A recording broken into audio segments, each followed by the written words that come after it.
Good evening, everybody. Thank you so much for joining our event tonight. We're going to dive right in. So excited to have Christy Land talking about how to create a high school mindfulness class. I'm Athea Davis. I'm with the Coalition of Schools Educating Mindfully on their operations team. And Christy is awesome. She's going to introduce herself here in just a moment. I just want to share the slides that I have for tonight's session. If you guys give me just a sec. And I'm going to do a quick screen share. And we were just sharing a moment of gratitude. So if you guys want to maybe drop a word in the chat while I'm doing a screen share, something you're grateful for today, that'd be awesome.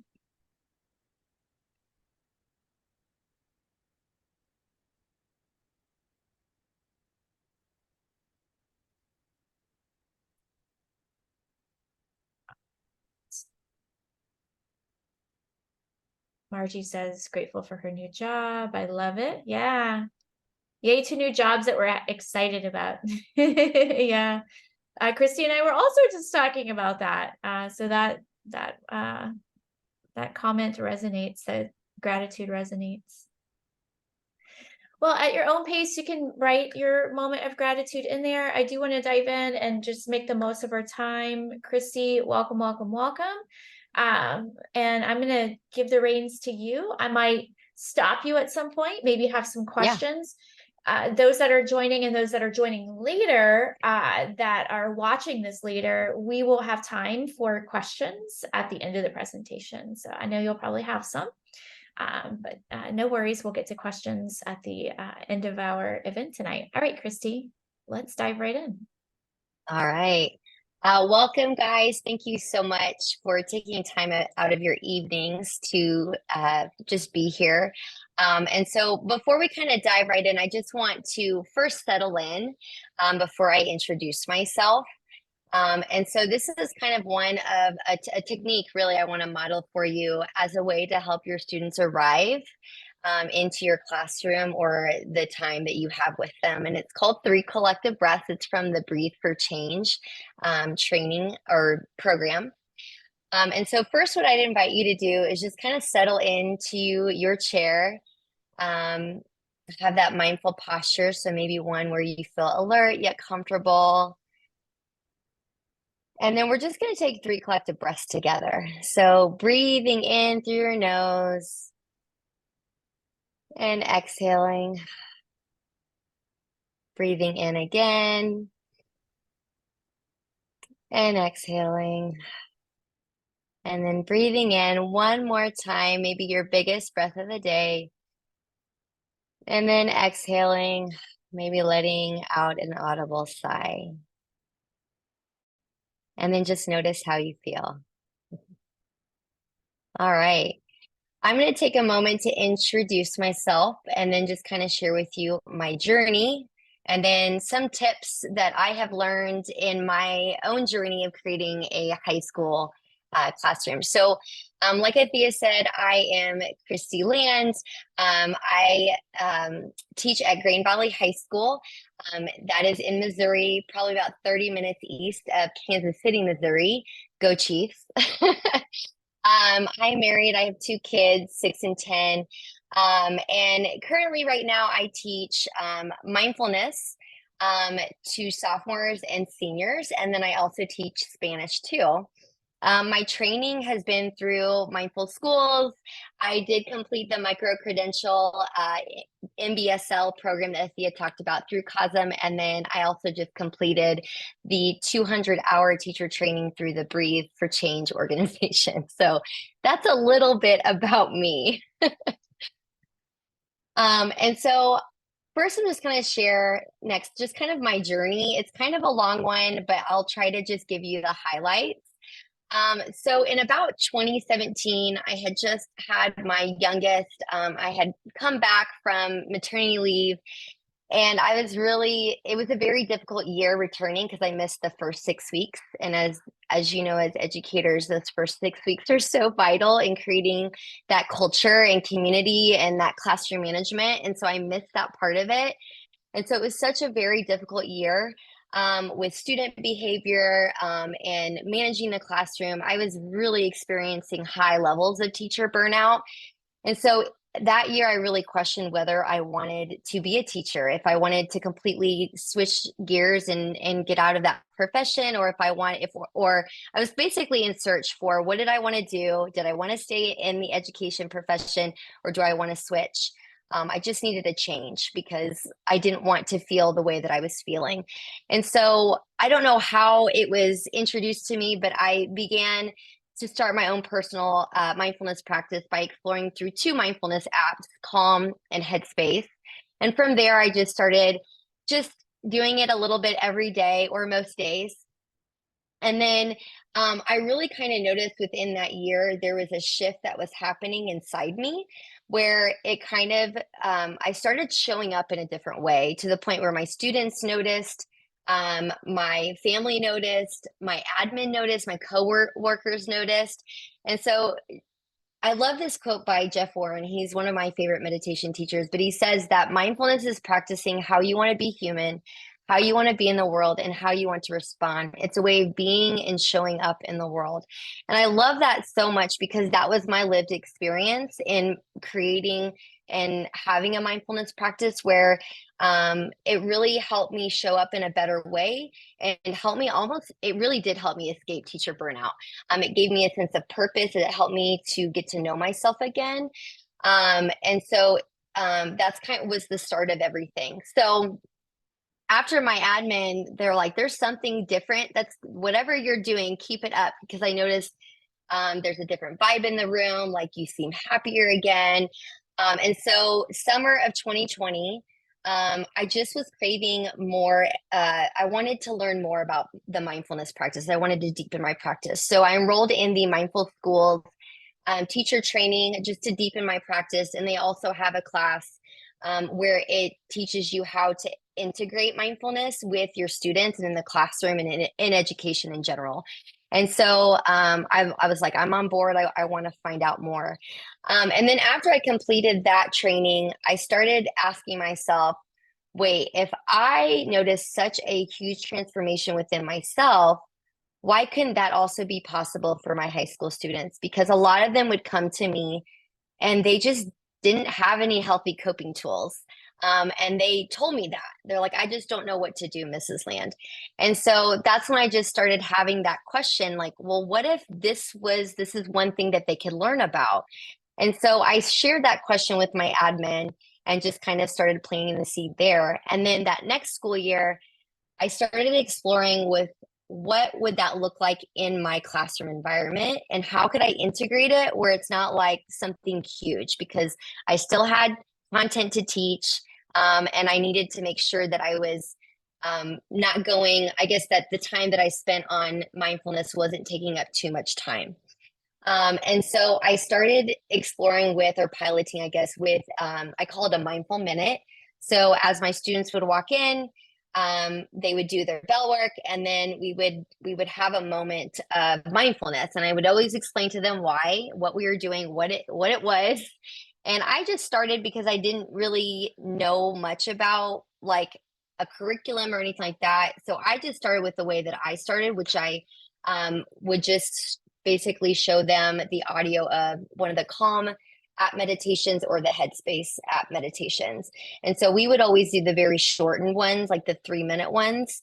And so I just started with that. I started with the basics actually program on the Headspace app. And by the end of that year, I did an anonymous survey with my students and I just asked them, should I keep this mindful minute going in my classes next year? And then how was a mindful minute in this class beneficial for you? And the cool thing is that 99% of my students said, Mrs. Lamb, please keep this in here. We need it. We just need a moment to breathe, to just relax, and just to take a moment to collect ourselves. Because in my building, my students go from 4 90-minute class periods. So they're just going, learning, and learning. And so they're like, please just keep it in. Students don't realize like how beneficial and how much they just need this. So from then on, from let's see, school year of 2021, I think I just kept having it in. And so I kept hearing students tell me later on after that next year when they didn't have me anymore, how much they missed having that moment to pause and a moment to take care of themselves.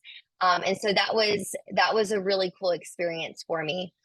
Then after, again, probably about 4 years after I initially kind of planted the seed to my admin, like, hey, we should create a mindfulness class for our students.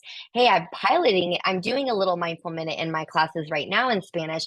They love it. They need it. They want it. And so I finally last year, well, not last year, but the probably May of the previous school year, I finally got the green light from my admin from central office. And they said, yeah, go ahead and pilot. So last school year was the first year I piloted the first ever mindfulness class that teenagers could take for credit. I went off of the Mindful Schools curriculum for adolescents, and it went better than I could have ever imagined or visioned. So much so that I didn't really have to advertise for the class because my students did it for me. I taught 2 sections last year, 1 section each semester because it was a semester long class, and I doubled enrollment for this school year. So this year I get to teach 2, basically a total of 4 sections of mindfulness. So 2 first semester and 2 more second semester.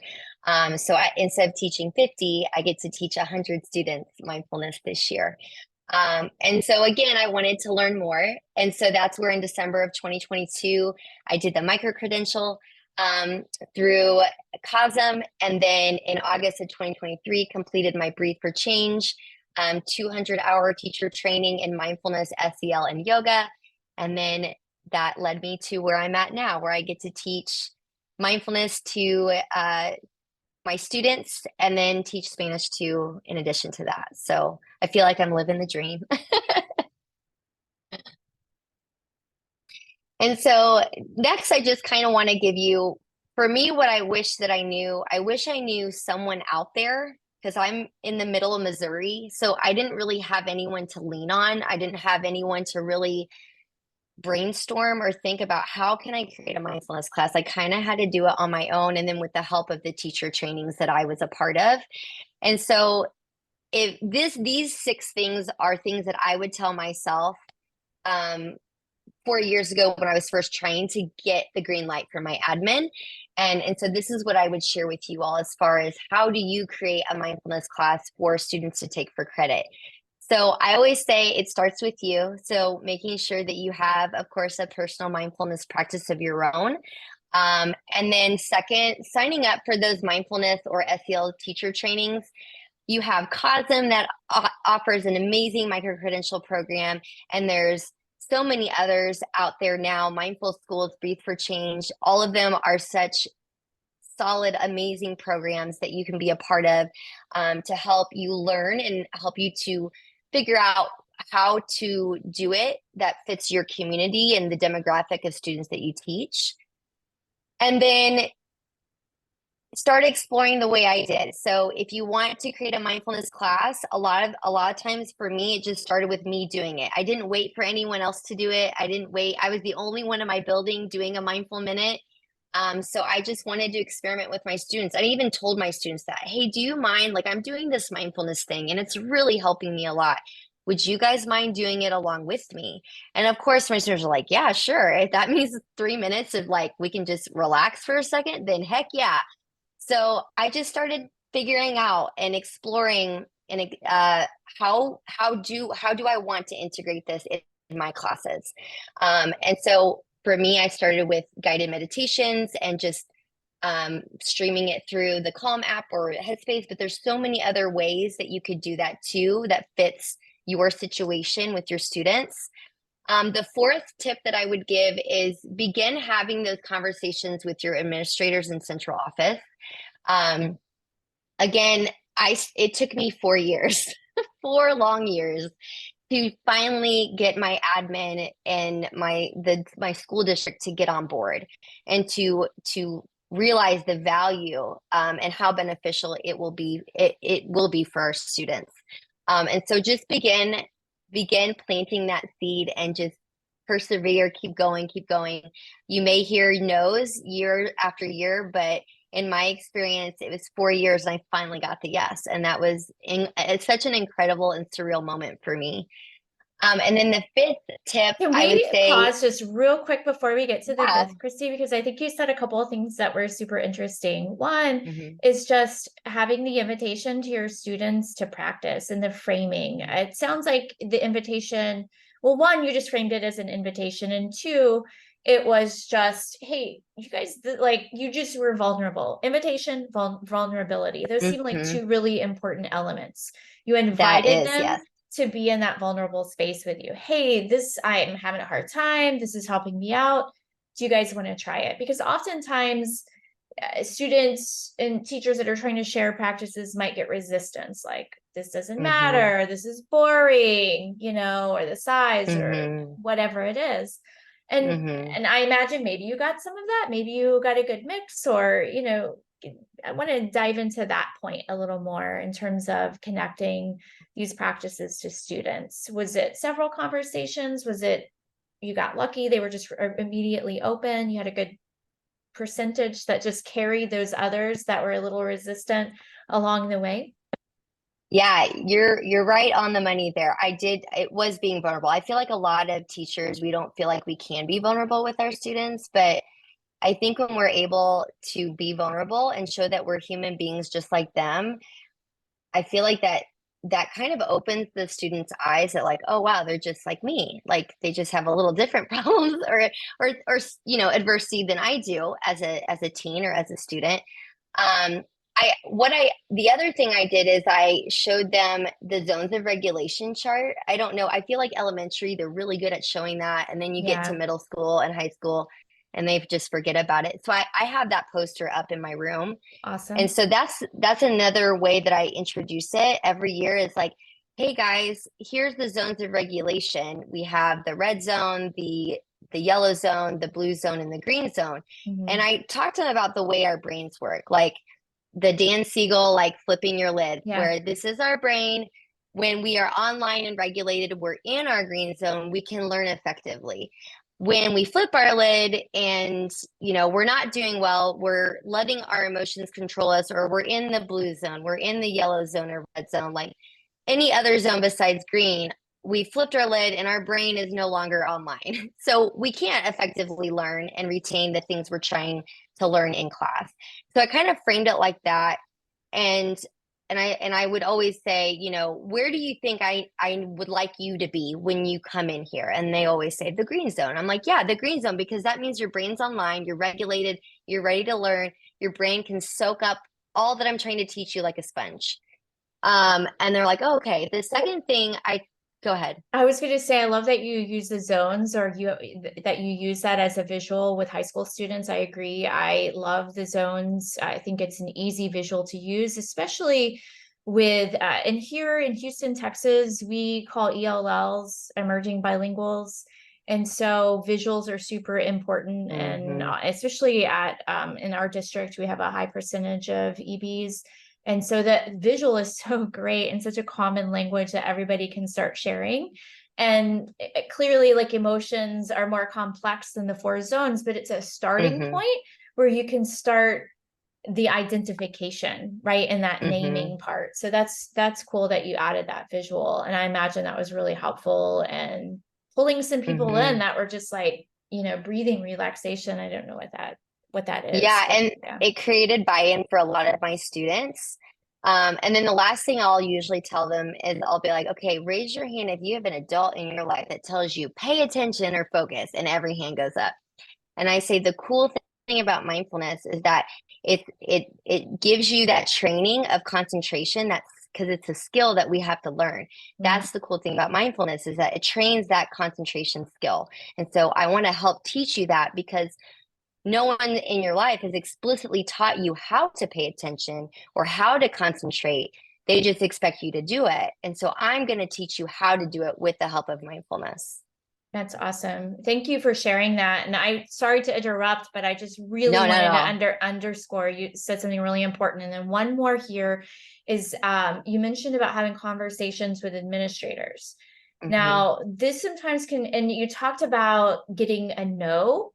Mm-hmm. And I had you on my podcast, so you guys have to go listen to Christy on Mindful Living with Athea Davis. We talked about this. It was a great conversation, but we talked about this power of no, and helping you just, refine your boldness and your courage and your conviction in what you really believe in for yourself and your students. And I love that you shared that it wasn't just that you went to them once or twice or three times. It was the fourth time, right? It was the fourth or fifth time that you Mm-hmm. went to Yeah. them. And Mm-hmm. during this time, you're in training mode in a sense, right? Thinking about it in athletic terms, like I'm training, I'm collecting data, I'm refining what I'm teaching, I'm doing all of this. So when that moment comes, I have all of this to show. I Mm-hmm. imagine like they really, the administrators, when I'm saying they really appreciated that.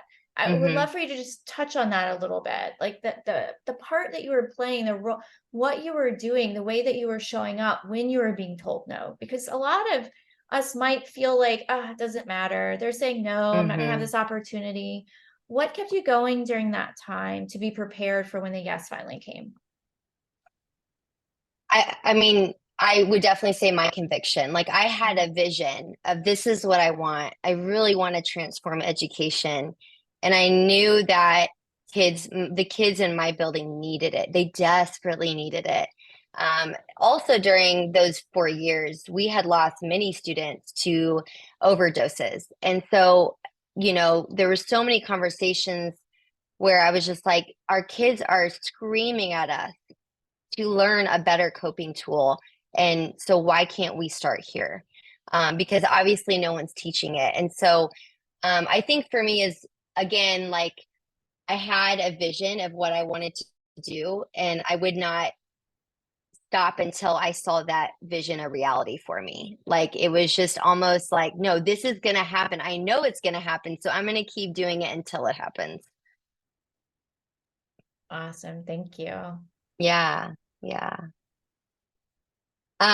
So then the fifth tip is, now what do you do when you do get the green light?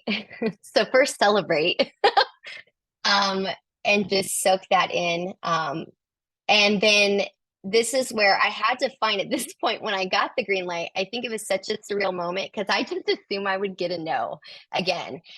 So when they're like, yep, let's go ahead and do it next year. And I'm like, oh, okay. And so then I was like, well, now what curriculum am I going to use? Because that's what they were asking me. What curriculum am I going to use? So luckily, Mindful Schools had a curriculum um, through the training I had in 2020. And so I was kind of looking at that. I was looking at other curriculums that are out there, and nothing really was like, okay, do this one. And then it was literally the week before school had started. I had kind of a plan. It was 1 week before school started. I saw on Amazon the Mindful Schools curriculum for adolescents. And everything that I had, so I bought the book, and when it came in, everything that I had learned in my teacher training aligned with the format that I would therefore teach my students.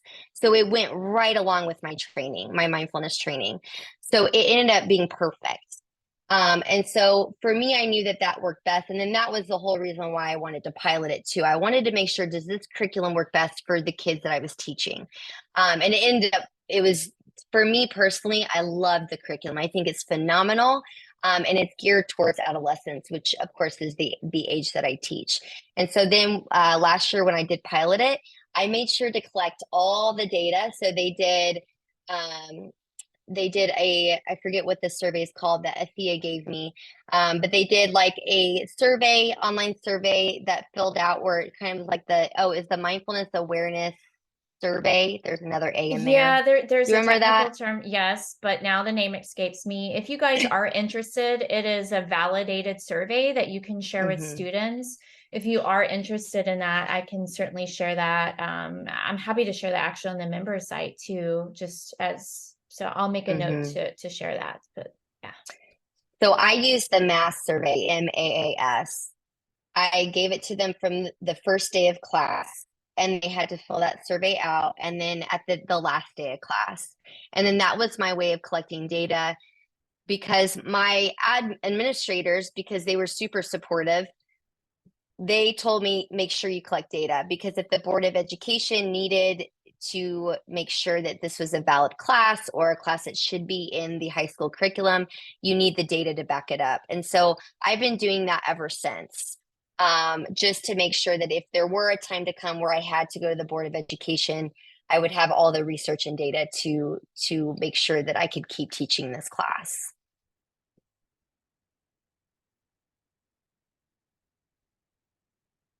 I should go to the next slide, correct? Yeah. Yes. Mm-hmm. And I was just trying to look that survey up really quick. I can probably pop it in the chat too. Mm-hmm. Yeah. So those would be the steps that I would suggest. Again, anything I suggest, try it out. If it doesn't work, then you can pivot and try a different thing. Those are the 6 things that I did. So okay, I found it really quick. Christy, okay. Like, I don't know if anybody else is like that, but you're like, I know this name. It's the Mindful Attention Awareness Scale. That's right. Yes. Okay. Yes. So I'm actually going to put the name in there, and then I'll share the link at the end, but the Mindful Attention Awareness Scale. Mm-hmm. Okay. So as far as tips when it comes to, let's say, integrating a mindfulness practice first in your own classroom, start small. This is where I started with I've asked myself, where do I want to put this and integrate this in my class? So I did anywhere from a minute to 3 minutes. I did guided meditations because I had never led a meditation in my life, and that was intimidating to me at first.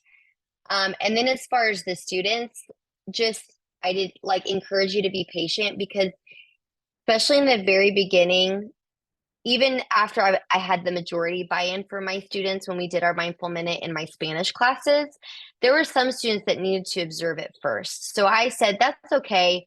I did just kind of non-negotiables, like during our mindful minute time, make sure you're not talking. I told my students phones need to be put away. You can draw, you can, I think I even said you can read, but you have to do something quietly, because either way they would listen to the guided meditation, because I would put it through my speakers in the classroom.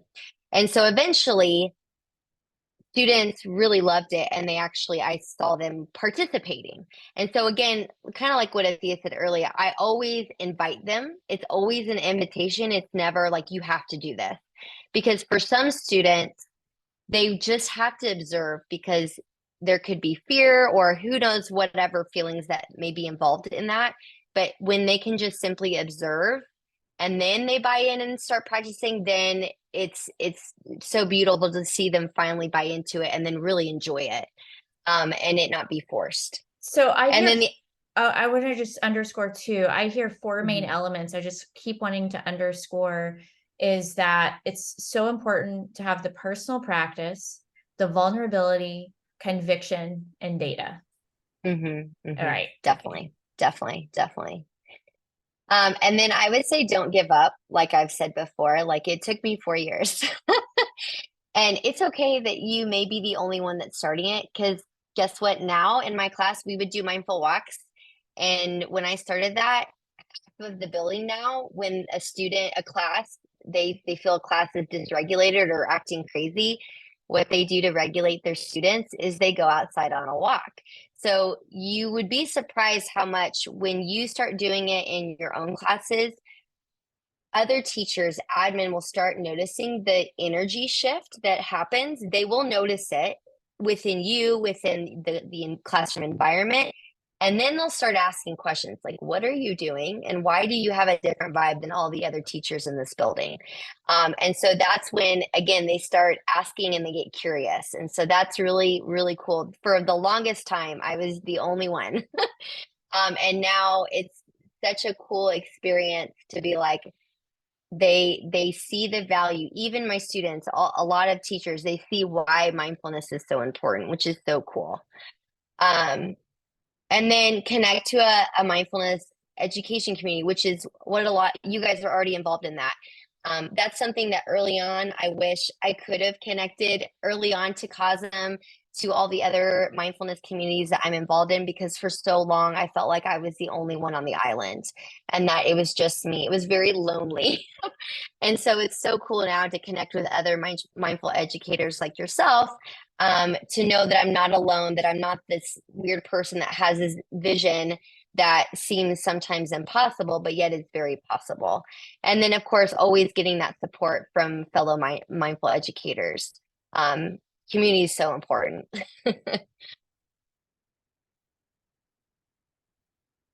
All right, so I wanted to share with you all, because anytime I do any type of presentation, because I also teach a graduate course for educators too in my district. And anytime I present, I always want to make sure that there's something concrete that you can take with you and use in your classroom with your students right away. And so this is where I would like to just do maybe 3 different practices if you guys don't mind, or you can tell me maybe 2. I think we have, let's see how much more time, like how many practices could I do? I think if we're doing these for 2 to 3 minutes each, we should be able to do all 3 of them. Okay. So I did the body scan because that's the 3-minute one. The rest are very quick. So I'm going to model for you. I do this with my students, my Spanish students and my mindfulness students. And I will tell you, my students, these are the 3 that they absolutely love. And they beg me to do every day, even in the mindful minute in my classes. So I'm going to model it for you and you get to experience it as a student. So the first one we're going to do is a body scan. This one, again, I got from the Breathe for Change teacher training program. And so first, what I'd invite you to do, again, like always, I always invite my students to find that comfortable yet alert position. And then next, I'd invite you to either allow your eyes to close, or you can gently gaze in the space in front of you down towards the ground. And then to kind of settle into this body scan, I'd invite you to take just a deep breath in and out. And then just kind of connect to your breath. Maybe notice if it's fast or slow, or maybe where you notice your breath in your body. Maybe you feel it more in your chest or in your belly. And then we're going to do a body scan by moving our attention to different parts of our body and inviting them to relax. So first, I'd invite you to start by paying attention to your feet. What do your feet feel like right now? Let your feet be heavy and relaxed. On the inhale, focus on your feet. And on the exhale, imagine they could sink a ½ inch into the ground. Next, bring your attention to your legs. What do your legs feel like right now? Allow your legs to rest heavy on the inhale. And as you breathe out, feel them sink into your chair. Next, I'd invite you to bring your attention to your hips. How do your hips feel right now? Release any tension or stress that you might be feeling around your hips by sinking them heavy into the ground as you exhale. Next, bring your attention to your belly. Breathe in and breathe out. And notice how your belly feels right now. Allow your belly to feel heavy and relaxed. Now move your attention to your shoulders.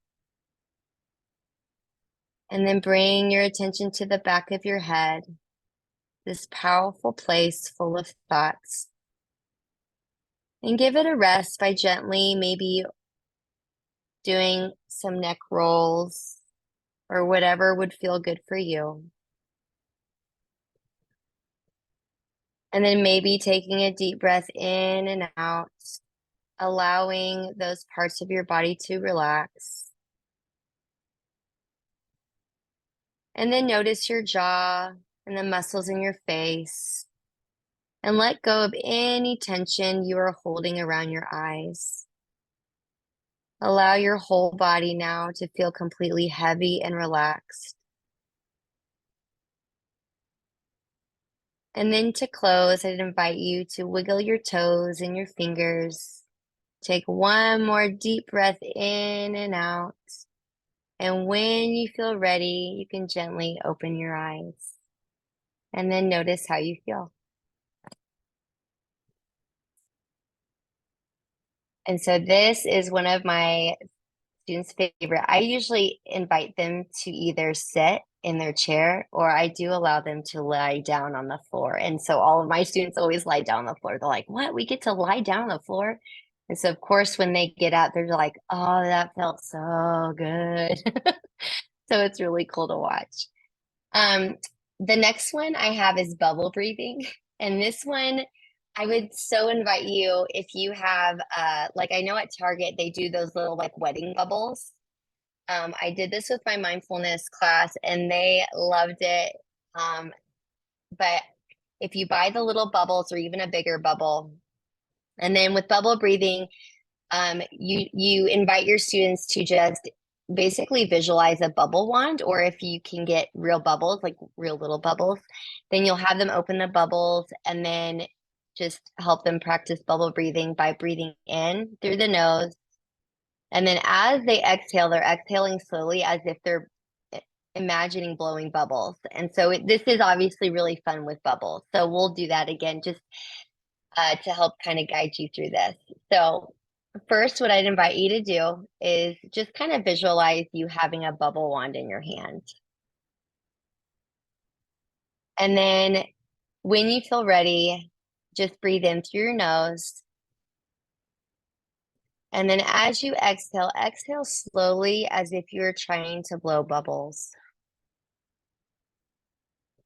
And then you're going to breathe in again through your nose, envisioning that bubble wand, and breathing out, again, visualizing you blowing bubbles. And then you can do this with your students as many times as you need to.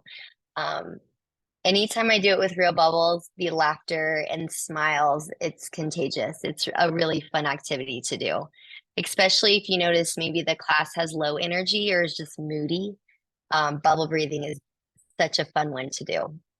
And then the last one is box breathing. So I was trained through Breathe for Change for the holding breath for little ones to not do.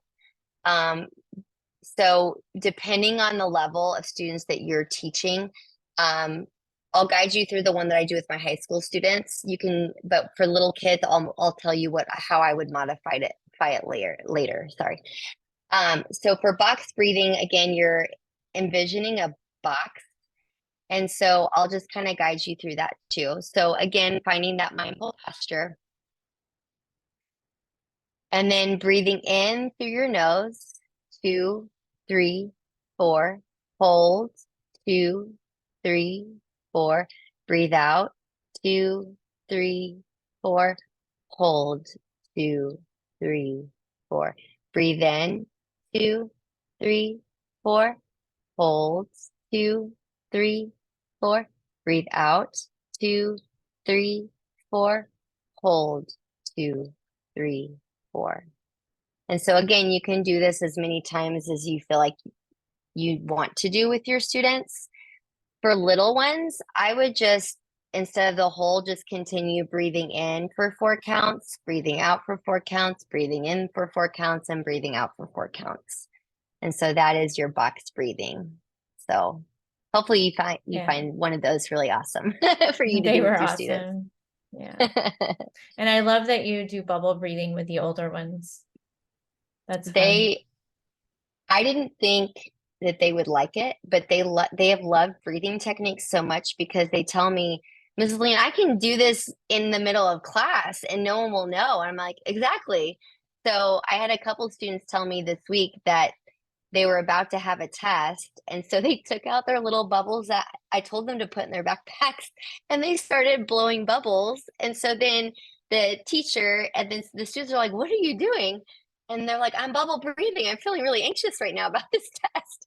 And so then she taught the whole class how to do bubble breathing.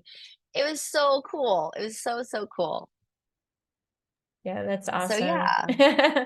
I love that. And I just thinking about eighth graders I saw on one of our campuses today that were super excited to get smiley face stickers Hmm. after we had a circle today. So Yeah, the little yeah. things make them Yeah, so the little happy. things that do, Yes. we have these assumptions that they don't matter, but they really Hmm. do. So I Yes, love that you add that definitely. element of fun and joy into the process. I mean, Hmm. we're at a time for questions, so would love to open it up to anybody that has questions. I think I stopped screen share, but that's okay because I need to find the link to a document that you want to share as well that I have somewhere on my notes. Here we go. There we go. Anybody have any questions for Christy? I know we stopped and had a few that I had along the way. There's a comment in the chat. I'm going to pull this link up. I think, is Michelle still on? Yeah, she is. She says International Mindfulness Teachers Association provides a listing of accredited mindfulness teacher training programs, and they also offer international certification for mindful teachers. Thank you for that, Michelle. That's awesome. Yeah. Here's a link to a Google document. If you want to grab that link, thank you, Christy. It's a document that she's sharing with everybody that came to the training today and those that will be watching this later on. Again, this is recorded. It will be in our PD library, and I can attach that link to this video as well. Let's see. Kaylin had to leave early. She says, Christy, thank you so much. She had an obligation. She'll definitely be watching the rest, and kudos to you for your awesome achievement. Thank you. Um, Anybody want to have like any comments or maybe things that you want to share in your own attempts at teaching mindfulness, or anything that resonated with you that Christy shared tonight? I have one. Hi, Christy. I'm Margie Brooks. Hello, Margie. Hi. I really enjoy your workshop tonight. That's great. Thank you. I've been doing I'm a mindfulness. I was a second grade teacher for like 12 years, and I fell into mindfulness with a classroom situation about 5 years ago. I had a group of kids that just, holy cow, I didn't feel qualified as just a teacher to help these kids and myself. So that's how I fell into mindfulness. And I've been able to slowly in my just elementary school build up some practices in my classroom. And then I spread out to our after school program. Last year, I have a wonderful administrator who gave me a substitute teacher for twice a month, and I was able to push into all the classrooms. Oh And my then gosh, that's amazing. this year I was able to get a grant, and now I'm going through the whole school district teaching just mindfulness. But today I was at the high school level for the first time, and I'm used to little kids. And Yep. so I had, and these kids haven't had me. I've been doing mindfulness in our school for about 5 years now, but these kids today are not used to me. I had a couple of them in my class when they're second graders, but so I'm hoping next year I will have most of my focus towards the high school and middle school kids. So that's why I was wondering how long is your class period? Is it 90 minutes or? Yeah, it's 90 minutes, and we do have like Wednesday. So Monday, Tuesdays are 90 minutes. Wednesday, Thursday, Friday, I think are about like an 55 minutes, I think. So that's kind of what I do. Now with your high school students, how long do you have? I'm curious. So their classroom periods is about 45 minutes. And but Okay. today I was scrambling, trying to figure out what to teach them. And I have certification through Mindful Schools. Oh, And awesome. I'm going to recertify. I'm going to go through next year the Breathe for Change too. Awesome. Awesome. So I have a curriculum to use, but how do you fill your 50 that long period of time? Yes. So I do community circles, which really is what opens up my students to be vulnerable. So community circles, it's kind of like morning circles in elementary, but it's the big kid version.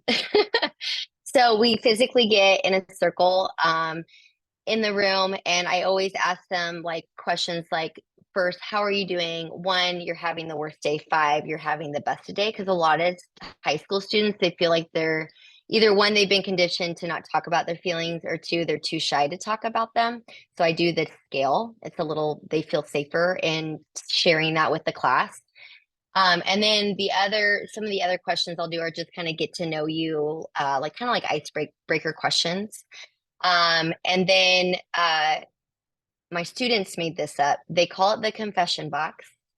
It has been a game changer and is what has created such a strong knit community. We call it our mindful family because of this. But they made out of a shoebox.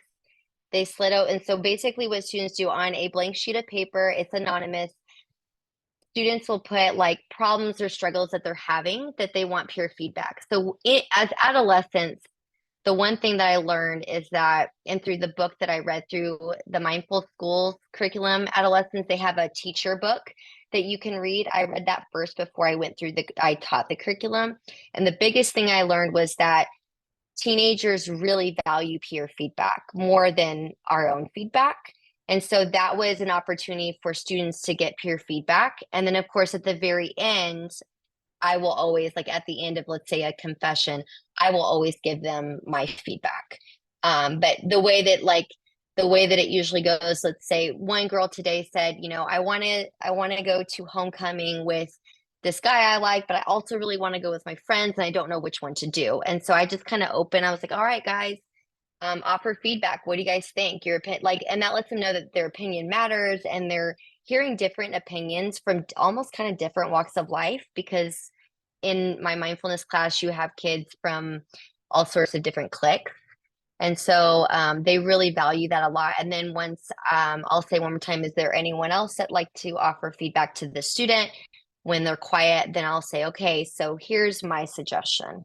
And then I'll give them my feedback. And so from doing that, that's what creates that close-knit community where then I'll do the mindfulness lesson. So my mindfulness lesson is really anywhere between probably most likely 30 minutes or so is what I do. And a lot of I really just follow the Mindful Schools curriculum. It's so well created. Like they did such a phenomenal job. So I would buy that book for sure. But hopefully that helps. Thank I you, have a Christy. question. Yes, is that John? My name is Johnyelle Smith, and this has been a great workshop, so I appreciate you presenting this. Thank you. You're welcome. I'm at the high school, so I'm a high school counselor. So I've been a counselor in all the levels, elementary, middle, and high school. Well, second year in high school, but I also was a teacher in the elementary. So I understand a lot of the things you're saying as far as the bubble activity. Kids love that. I can like envision that. And even at the high school level, I do think a lot of these activities they can do, because as a counselor, some of the kids do, we try to calm down and breathe and all of that. So I think these are great ideas, and I do agree that they do transfer into the high school. So my question is, you mentioned the Mindful Schools curriculum for adolescents, and you mentioned other curriculums out there. So what do? Do you just Google mindful curriculums? Because you mentioned there were several out there. Yeah, there's a lot of it, like a lot of the organizations, like mindfulness organizations, they'll sometimes have curriculums. And so that's how I started. I just Googled mindfulness curriculums for high school students.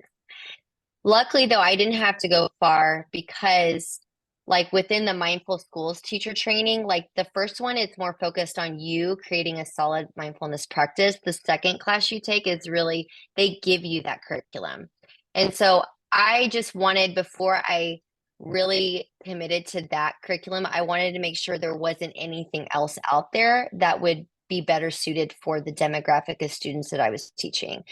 So, and then it just, when I found the physical copy of the book, instead of the digital copy that they gave us through Mindful Schools, I just kind of skimmed through it and I felt like they give you everything. Like guided scripts on what to say. So for me as a newbie mindfulness teacher, that really was less intimidating, where it's like, oh, I can just read. I don't have to recreate or rewrite anything. And so that's also with, just since we're talking about the Google Doc that I shared with you all of that is linked to, it's just scripts. You literally could take it out and just read it. It's a no prep. That's what I love the most about it. It's scripted. You read it with a calm and soft voice and you're done. So I really appreciate that they did that. I love that. Awesome. And Thank you. to follow up on that Welcome. question, just a couple of other resources. I mean, clearly we have our micro-credential program. It's not a curriculum, but you do go through training with various teachers and other resources through a Coalition of Schools Educating Mindfully. There's also Dr. Dan Siegel, because you mentioned him earlier. He has a curriculum and through something called Stress Teens. So the market for that is older kiddos, like middle school. Yep. Mhm. Oh yeah. Gina is awesome. Yep. She does the stress teams. She has an awesome And maybe program they too. like collaborated. I'm not sure, but Yeah, I think maybe they did. I think could so. be confusing them, but I think they collaborated together. And then there's Pure Edge Inc. So this is a free curriculum for all grades from lower school to high school. They have a complete curriculum that are designed around 45 minutes for a class. All you need to do is create a free login, and they have journals, there's videos, there's complete curriculum units from like unit 1 through 5. I've used it extensively because when I started years ago, I worked with Pure Edge as we were doing a study in one of our districts here in Houston, and just know a lot about their curriculum. And I think it's a great curriculum to use. So if you're looking for something that you can use that is aligned with national standards and universal design, and that administrators love to see, nice and neat curriculum that makes sense with objectives and keywords, vocabulary. It goes in a very, evidence-based, backed and linear fashion, though not all lessons are linear in nature, right? But there's some organization to it. It makes really a lot of sense. So Pure Edge, another resource since you guys are asking. And yeah, Stress Teens for sure. And then COSM, and I just want to link this here really quick because we changed some things to our micro-credential program, some offerings. We have different tiers that we're offering. And so definitely grab that link. And our president, Lindsay, wanted me to let you guys know that there's just a couple of deadlines because we have that program opening up if you're interested in the tier 3 option, which comes with one-on-one coaching with some of our teachers at Coalition of Schools Educating Mindfully. That deadline is October 16th. I just highly encourage you to grab the link, check it out. And there's also tier 1 and tier 2. But thank you. That was a great question. And I know in the years to come, there will be a lot of refinement to some of these curriculums and practices just based on your needs, because sometimes you might have a full class that's 90 minutes or 45 minutes and you need to know what to do. And I appreciate Michelle said, and Michelle, was it Michelle? Margie. Oh, she was talking to Margie. Other ideas might be open the class with a drop-in practice, like some of the ones that we practiced today that Christy shared. A centering quote is really great. So you can get students talking about the quote, reading the quote, a journal prompt. Journal prompts are a favorite do now practice of mine. And mindful movement for sure. Adding some mindful movement in there. So great questions. Anybody else have anything lingering on their mind?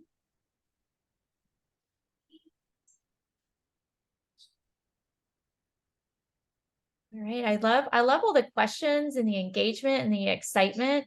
Has me feel so optimistic about what you guys are up to in your schools. I would love for you to, being members of COSM, connect with me because I coordinate the events at COSM. So I would love if any of you guys want to come back and maybe share your journey about what you're doing and how you're sharing this. I know other educators would appreciate that as well.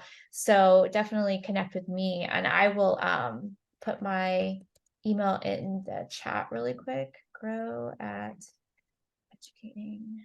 Christy, any last words before we sign off tonight? I don't really, just thank you for showing up. I love meeting new mindful educators. I love hearing too what you all are doing in your schools. It makes me so excited. So yeah, it's so nice to meet you Awesome. guys. Yeah. And I talked to Christy. She was on my podcast. I don't even remember, like all time starts running the same, like 2 years ago, felt like yesterday, but definitely check that out. It's on Mindful Living with Athea Davis. And that's another great resource. I get to talk to a lot of awesome people. Just talked to Ilana Nankin of Breathe for Change. So that episode just came out and we talked about her journey as well. I've had Tracy, who founded Coalition of Schools Educating Mindfully on the podcast years ago. She was on the show. That's cool. So Dan Siegel, talk to him. Guys, check it out. Lots of cool and awesome information to kind of make this your own. So have an amazing evening. Christy, thank you so much. It's been a great evening with everybody here. Really appreciate the thoughtful questions. And share with your colleagues, have them become members of Coalition of Schools Educating Mindfully. We're really trying to grow our member base and help everybody here grow professionally and personally. And you can rewatch this because I'll put it in the PD section of our member site. So if you're like, oh yeah, what was that thing? Or what was that, validated test that they were talking about? You can rewatch, and we mention it here. By the way, that's the Mindful Attention Awareness Survey. So if you're wondering, you can share that with your students as well and collect your own data. So those data points are always really great. All right, signing off. Bye, everybody. Have a great evening. Bye. Thank you.